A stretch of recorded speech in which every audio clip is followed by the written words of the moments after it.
السلام عليكم. هل تريد أن تتعلم علم الأرقام؟ علم الأرقام بحر. علم الأرقام هناك من يؤمن به وهناك من يكذب، وما أكثرهم من يكذبون الذين لا يريدون اجتهادا في هذه الدنيا، ويحبون إلا النسخ واللصق، ويحبون أن يبقوا على حالهم، لا يريدون السفينة أن تتحرك بهم، لا يريدونها باقية في مكانها.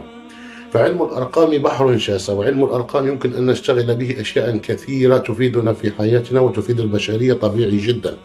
وربما أنتم لاحظتم في بثوث قبل أن تمسح البثوث من قناتي أني أعتمد على الأرقام كثيرا في التفسير وبعض التأويلات، من خلال بعض الرموز أعطيه أرقاما ويقول الرأي صحيح. لو لاحظتم هذا إخواني الكرام الذين يتابعوني باستمرار ويعلمون يعني طريقتي في التفسير، لأن من لا يعلم سيجادل بالباطل، لكن الذي يعلم سيقول العكس.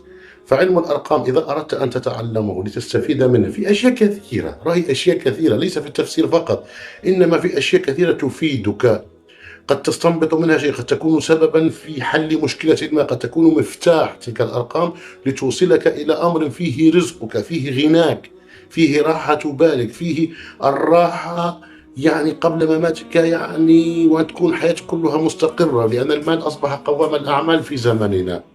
وهنا يقول لك شخص آخر تزهد وكذا في هذا الزمن فهو كاذب ومنافق، قل تزهد أنت. أنا أقول في الحقيقة التي لا يحبها أحد، المال صار قوام الأعمال، من غير مال لا تستقيم الأمور، من غير مال كيف أنا سأوصل لك هذا الفيديو أصلا، وكيف أنت ستسمع فيديوهات أصلا، وكيف أنت ستشتري جهاز وتتابع به وتتعلم منه. تمام. فالمال قلته مصيبة وكثرته جهل لمن لا يعرف كيف يتصرف. إذا أردت أن تتعلم علم الأرقام فعليك أول شيء بكتاب الله، عليك بكتاب الله، وأن ليس بالضرورة تحفظ، تقرأ كتاب الله، ثم تعرف ترقيم الآيات أو ترقيم الصور عفوا، ثم تعرف الآيات التي فيها العذاب والآيات التي فيها النعيم، ثم تعرف مثلا يعني آيات الجزاء وآيات الشفاء، تعرف أرقامها، ثم تعرف عدد آيات كل سورة. هذا مبدئيا.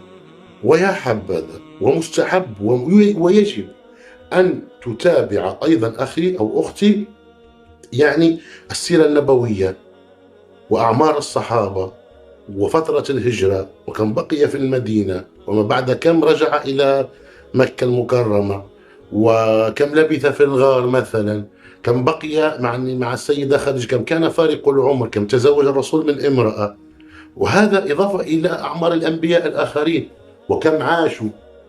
واضح. وإن كانت ثم أشياء ورموز مثلا في القرآن الكريم ترمز إلى أرقام فيجب أن تعرفها. النقطة الثالثة، يجب أن تعرف وتكون عندك اطلاع على الكتب السماوية الأخرى، يعني التوراة والإنجيل، ما أعرف أنها محرفة، لكن يجب أن يكون عندك على الأقل اطلاع، تعرف بعض الأمور فيها لابد أن تعرفها.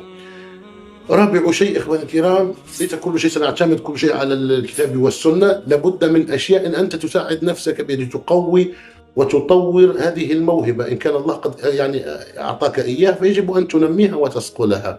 فيجب مثلا أن تكون لك علم مثلا بعدد القارات، عدد المحيطات التي عندنا، كم هي نسبة البحر من نسبة اليابسة، مثلا كم عدد مثلا مطارات العالم. هذه ثقافة عامة، يجب أن يكون لك كمية وجعبة أو نقول حقيبة مليانة بثقافة عامة، تكون مطلع ولا تنغلق على نفسك. مثلا يجب مثلا أن تعرف مثلا أشياء كثيرة، مثلا عدد الفرق الضالة التي قال عنها رسول الله، وتعرف مثلا آه، يعني لا أعرف كيف سأشرح لك، مثلا آه، أحداث مهمة، أشياء هكذا، يعني تكون أشياء أرقام راسخة لا تتغير بتغير الزمن، لا يغيرها زمن. واضح.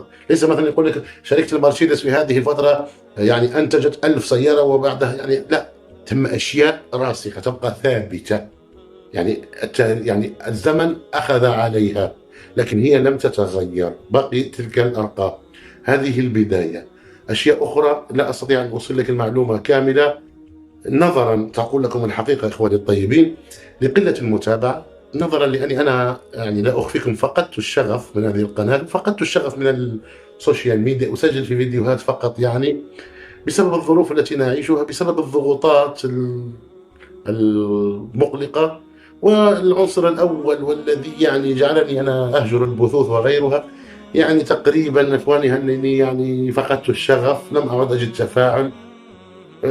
زد على هذا الإنسان يعني سبحان الله مخلوق ككل البشر، عندي قلب أحس لما ترى وترى التفاهات يعني منتشرة، وترى الناس التي لا تقدم حتى في محتوى يفيد الناس، وما شاء الله ليس حسدا، لكن تحسه أنت، لو تحس أنت فئة من البشر تتعامل معها لا فائدة منها، فتحاول أن تبحث لك على شيء يعني تكسب منه دخلك. يعني أصبح الإنسان يفكر ليس بالعاطفة، بل أصبح يفكر بالعقل في هذه الفترة.